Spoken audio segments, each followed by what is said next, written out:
Apa kabar pemirsa? Kita berjumpa lagi dalam Warta Parlemen, informasi aktual seputar parlemen bersama saya Medi Nugroho.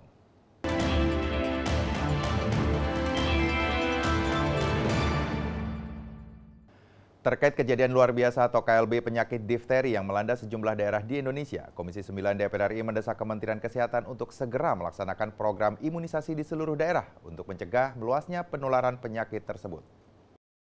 Wabah kejadian luar biasa atau KLB penyakit difteri yang melanda sejumlah daerah di Indonesia menjadi keprihatinan anggota Komisi 9 DPR RI saat melakukan kunjungan kerja ke Sumatera Barat baru-baru ini. Di Pulau Sumatera saja tercatat 114 kasus dengan jumlah korban meninggal 5 orang. Di Provinsi Sumatera Barat, kasus KLB difteri tercatat 32 kasus selama tahun 2017 dan 4 kasus selama tahun 2018.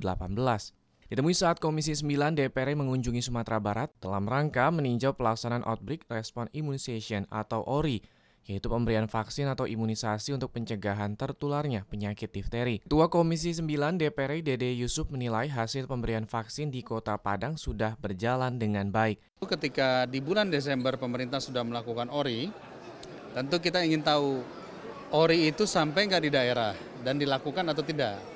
Nah, dari hasil diskusi kita dengan berbagai stakeholder di sini, ORI khususnya untuk Sumatera Barat memang sudah biasa dilakukan karena 2015 sudah pernah ada kasus dan sekarang juga dilakukan sehingga dari 34 kasus 4 yang positif, 3 sudah pulang, 1 masih positif saat ini masih dirawat ya. Artinya apa? Artinya ORI yang dilakukan oleh kawan-kawan di Sumatera Barat ini berjalan dengan baik. Sebelumnya, pemberian vaksinasi difteri sempat menjadi pro kontra di berbagai daerah di Indonesia. Dikarenakan beberapa pihak mempertanyakan status kehalalan kandungan vaksin Bio Farma yang bahan bakunya 90% merupakan impor. Untuk itu, Kementerian Kesehatan bersama Kementerian Pendidikan dan Kementerian Agama membuat surat edaran bersama yang memuat fatwa Majelis Ulama Indonesia bahwa tidak ada bahan lain yang dapat digunakan untuk mencegah penyakit selain vaksin. Anggota Komisi 9 DPR RI Betty Sadik Fasadigo berharap tidak ada lagi korban yang terjangkit penyakit difteri. Sampai awal daripada Januari itu suspek difteri itu sebanyak 37 orang, tapi yang positif ada 5 orang, di mana 1 tadi itu meninggal dan yang 3 lagi sudah sembuh dan 1 lagi masih dirawat di Rumah Sakit M. Jamil Padang. Ya.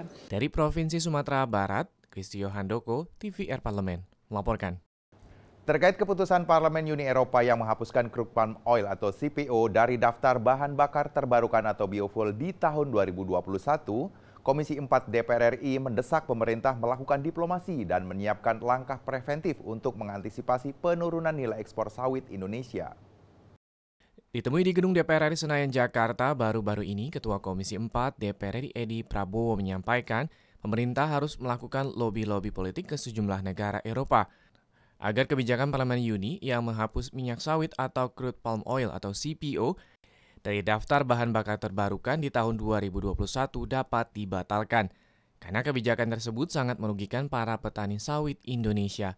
Edi berharap keputusan Uni Eropa tersebut masih bisa berubah, mengingat dalam kunjungan Komisi 4 DPR ke sejumlah negara Eropa beberapa waktu lalu, sejumlah negara Uni Eropa bisa memaklumi kondisi ekonomi dan masyarakat di Indonesia. Apa yang dilakukan Parlemen Eropa ini suatu hal yang menghina Indonesia. Ya kan? Kita sangat terbuka kepada semua negara Eropa dalam semua kesempatan. Apa kadang-kadang yang mereka minta, mereka adalah role model kita. Kita banyak belajar dengan mereka. Tapi kalau mereka tidak pernah melihat ini pun sedikit pun sebagai suatu hal yang positif terhadap hubungan niat baik kita ini, saya pikir nggak ada gunanya kita lanjutkan hubungan dengan Eropa. Ya kalau memang mereka akan perlakukan gitu, kita juga bisa melakukan hal yang sama di Indonesia. Kita bisa tolak semua perdagangan, semua barang-barang dari Eropa masuk ke Indonesia.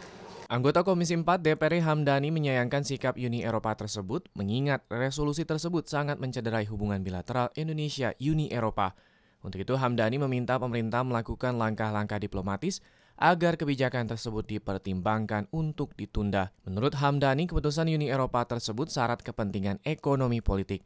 Kepentingan kita dengan Eropa ini memang diplomasi, kemudian juga hubungan bilateral, multilateral, kemudian perdagangan itu cukup signifikan selama ini. Tetapi dengan dicederai oleh penolakan seperti ini, pemerintah harus memiliki sikap gitu. Ya. Habibie Mahabah dan Rangga, TVR Parlemen, melaporkan.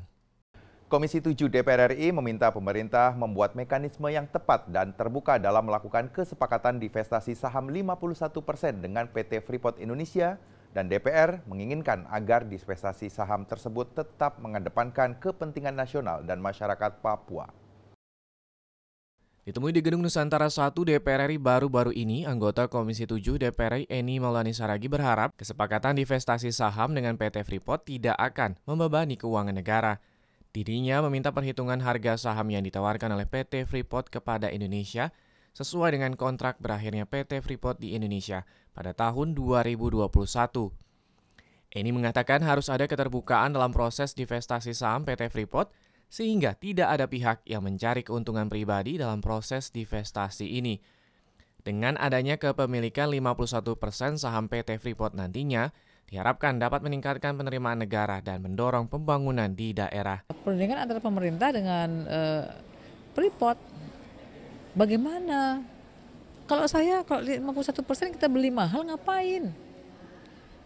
Belum lagi kalau 51% itu, setelah kita dapatkan saham itu, dengan bayar uang yang mahal, uang itu kita pinjem.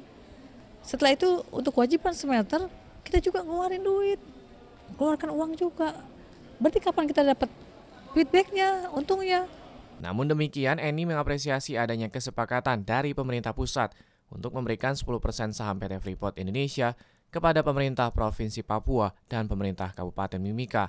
Menurutnya, pemberian saham 10% kepada pemerintah Papua memang layak dan sudah menjadi hak dari masyarakat Papua yang selama ini terkena dampak usaha PT Freeport Indonesia di daerah tersebut. Kalau memang pemerintah daerah akan dapat 10% itu memang sudah satu keharusan sebenarnya. Tapi bagaimana proses 10% itu? Memakai uang dana dari siapa? Apakah itu 10% seperti program PI, Participating Interest, yang 10% memang kewajiban daerah Pemda dapat. Kalau perlu daerah nggak perlu pakai store modal. 10% itu seperti golden share gitu. Sanika dan Julian, TVR Parlemen, melaporkan. Demikian Warta Parlemen kali ini, sampai jumpa pada Warta Parlemen berikutnya. Terima kasih atas perhatian Anda. Wassalam.